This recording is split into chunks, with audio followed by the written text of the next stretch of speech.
Bah, peut-être avant de parler du comment, je dirais, je parlerai un peu du pourquoi, parce qu'il nous semble important à Vivagora justement de faire travailler les acteurs ensemble qui viennent de différents horizons. Alors évidemment, des chercheurs, des industriels, quand on parle de sciences de l'environnement, sciences du vivant, ils ont une fonction naturelle à accomplir, parce qu'ils ont des connaissances à apporter, ils travaillent sur des objets précis qu'ils élaborent et sur lesquels ils peuvent apporter des réponses.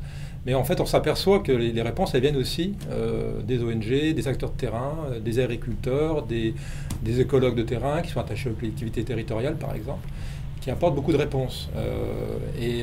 Donc voilà, le pourquoi il est naturel. Il faut faire travailler ces acteurs ensemble parce que les réponses peuvent être complémentaires. Les chercheurs ont des visions qui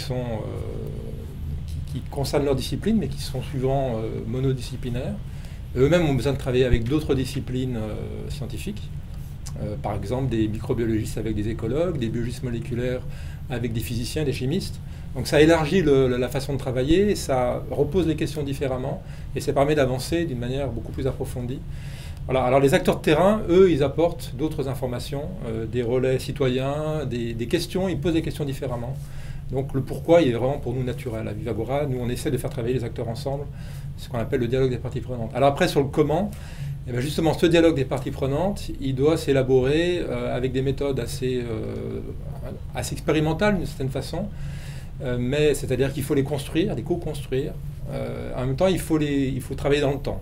C'est-à-dire que le dialogue qui se fait ponctuellement, il n'y réussit pas, il n'a pas de portée opérante, il ne change pas les choses.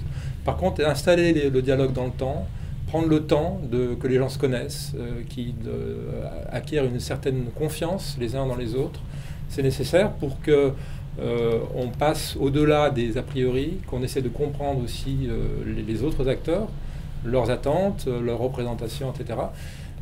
Typiquement, une ONG, au départ, elle peut avoir une vue un peu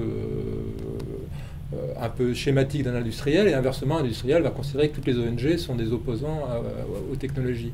Et en fait, on s'aperçoit que dans le dialogue, les représentations peuvent bouger si on prend le temps de le faire. Et si on organise ça avec des méthodes qui sont bien construites, qui sont co-construites, c'est-à-dire qu'on demande aussi aux participants, aux parties prenantes, d'élaborer la méthode en quelque sorte.